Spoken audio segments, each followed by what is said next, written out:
Wow, we learn about the result of being intimate with God, the benefit. Now let's see what God can transform in our life as we become intimate with God. So Proverbs 21:2, every way of a man is right in his own eyes, but the Lord weighs the hearts. When we are close to God, He will change our motives, no? For what is God's will, and that He will help us in our anger management. James 1:19.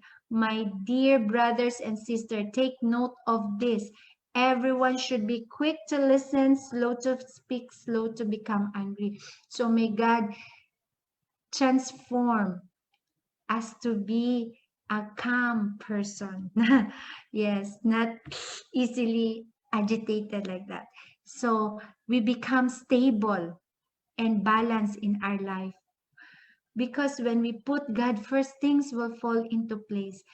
1 Corinthians 15:58. Therefore, my beloved brethren, be steadfast, immovable, always abounding in the work of the Lord, knowing that your labor in the Lord is not in vain. So when we are intimate with Him, we're not easily discouraged or like that, but we will remain steadfast because we know our labor in the Lord is not in vain. 2 Timothy 1:7. The Spirit of the Lord does not give us fear, but gives us power and of love, of sound mind and self-discipline. Amen? Yes.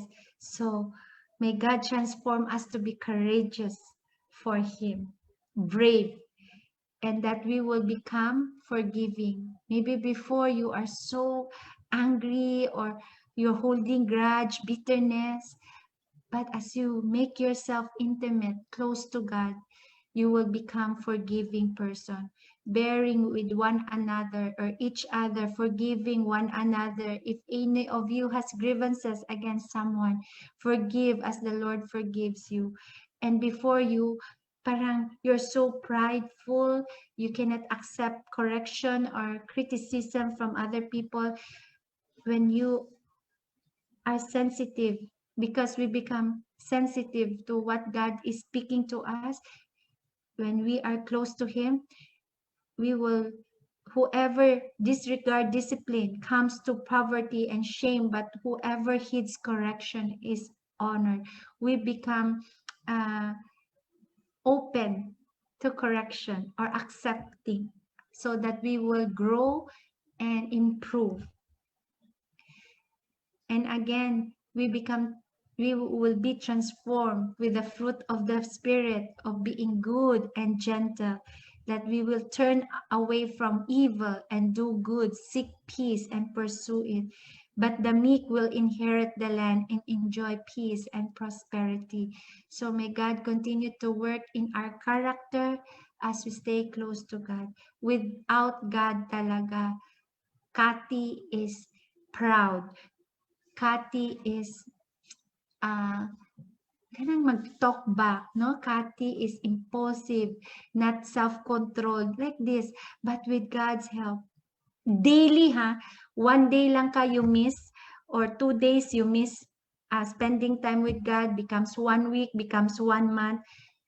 Even though you are like this before because you are close to God, but you did not take care of your priorities to be intimate with God in your spiritual discipline, for sure, you will go back to who you are. So that's why we really need constant, daily God's help. Okay? So I hope that's very clear to you. Next, let me share my screen. Very important to truly be asking God to help us. Okay, and that may God transform us, that in everything we do, let's give our best to God, because Proverbs 22:29 says, do you see a man who excel in his work? He will stand before kings. He will not stand before unknown men. So let's always give our best to God. Just like Joseph, he always do his best. That's why wherever he is, whether he is serving in as a servant in Potiphar's household or in the prison, he is always being asked to lead. Yeah, and God honors that, and that he serves before next to Pharaoh na. Psalms 25:21, my integrity and honesty protect me, for I put my hope in you. Yes, it. So when we are intimate with God, we will surely be equated na, he always do his best, and he's a trustworthy man. And that, yeah, that's the transformation that will happen in our lives. What a wonderful transformation. Do you want that? Yes, of course. Who doesn't want to be a trustworthy person, a person of excellence, no? A forgiving person who esteem others. So let's be transformed as we